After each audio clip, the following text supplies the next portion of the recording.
Use the notes handout to follow along with this video for 17.1 about the difference between a developed and a developing country and what the different stages of development are. This first question, an example of a developing country is A, the United States, B, Australia, C, Haiti, or D, Germany.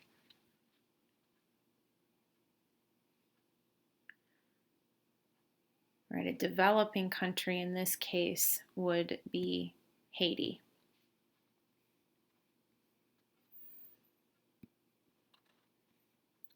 All right, on this screen, and the next part of what you're going to fill in on your paper, it says, what are the reasons for having concern about developing countries? And there are three main bullet points. That's what's bolded here: humanitarian, self-interest, and political considerations. So to take a look at each one of those, for humanitarian, as well as an economic concern for developing nations, and it's the idea that, you know, a developed country has a moral responsibility to help those who have less.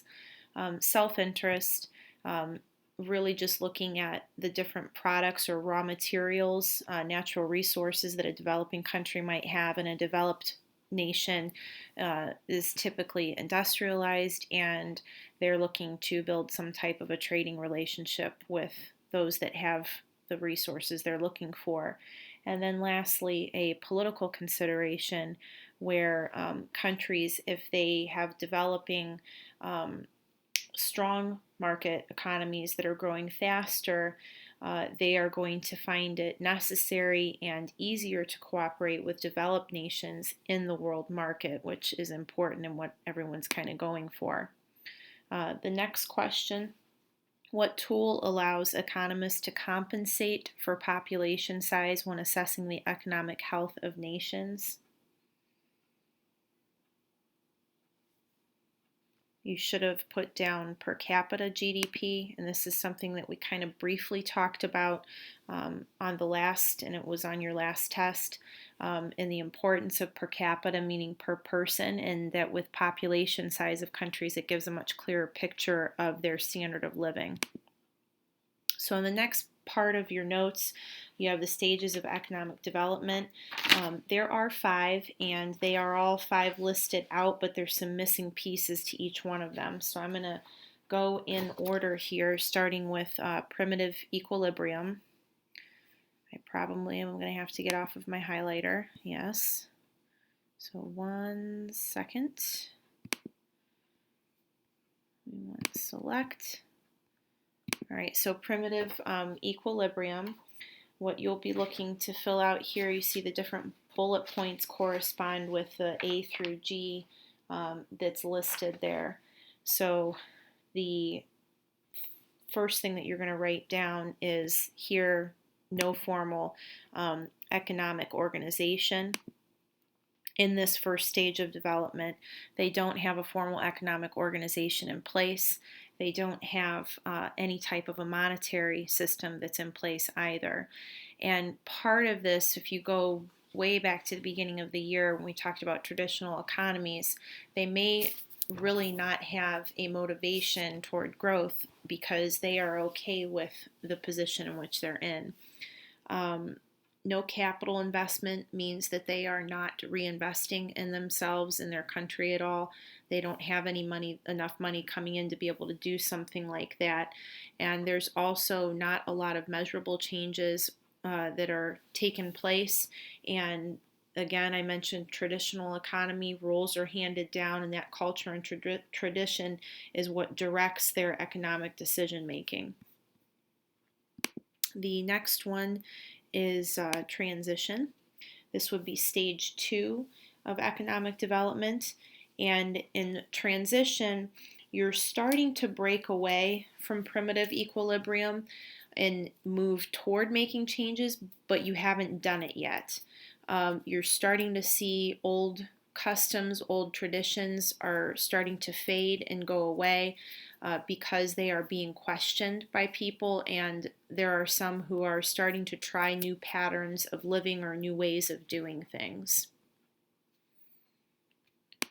The third stage is takeoff, and in takeoff, the barriers of primitive equilibrium have been overcome at this point, and you're starting to see some type of economic growth that's taking place. They are actively seeking different ways of doing things that are better and more efficient. They will be imitating new or different techniques. Typically, you're going to have trainers or other people come in from other countries that will help them to learn an industry and how to run an industry. So they're going to, again, imitate some of that and try to make it their own. They will start to save and invest more of their national income so that they do have some capital investment in the future.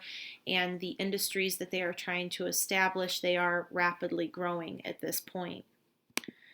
Stage 4 is semi-development. And now you're starting to see how the economy looks is a lot different from where it was in primitive equilibrium. Your national income is growing faster than the population. And the reason that that's really important is because if you look at that per capita GDP number, if that starts to go up, if your national income is growing faster than your population, then your per capita GDP is getting larger. That means your standard of living is improving. They will be building on their core industries and then starting to look at ways in which they can invest in their country and advance technologically. And the final stage of development would be high development. And that took us to the wrong slide. Let's go back. Sorry about that. For high development, this is where your basic needs and wants are met, so they're going to start to turn towards services and consumer goods, which will bring in a little bit more money. They're not going to be emphasizing industrial production as much. Those basic needs, because they are met, their efforts to obtain food and shelter and other things, like, they're more than successful. They're moving past that. That's why they're able to turn their attention to other things that may provide more income for their country. And more public goods means that the government has more money to spend, and they'll be focusing on providing a little bit more for their countries. The next part of the handout takes a look briefly at obstacles to economic development. They're all listed, like the details for each of them is listed on your handout. It's just missing what's on this screen right here. So I'm just going to click through them quickly, not necessarily going through every last little bullet point that shows up on your paper, but looking at the obstacles to economic development, this is kind of the why aren't more countries in stage 4 or 5? Why aren't they in semi-development or high development? It's because they have one or more, sometimes all of these obstacles going on in their country. So the first one that's on your list is population growth. And, if you have a greater population, then it makes sense that you're going to need to provide more of those basic needs, and that's going to be a little bit of a tax on the system. The next one is natural resources and geography. If you don't have a lot of this, you can make up through it with international trade. However, if there's not a lot of industry that's present, then that would limit what you are able to trade. Geographic location, if you go back to your world history classes from 9th grade, geography is very important to trade, early trade. If you were located by a main road, or if you were located by some type of water system, that was advantageous. And so for countries that are still considered to be developing, that's going to be important. Disease and substance abuse, I think that just kind of makes sense generally. And what you're looking at here is, especially with substance abuse, is the group in society that typically affects are those who would work And if they are unable to work, then the economy is not going to be able to grow as it should. Education and technology, if there's not a lot of it, then that's going to be an obstacle to growth, because as we've discussed in other areas, reinvesting in yourself and human capital and having that technology, it allows you to be more efficient and resourceful with the materials that you have. External debt, and this kind of goes into the second section a little bit, where it's talking about the WTO and the IMF, the World Bank.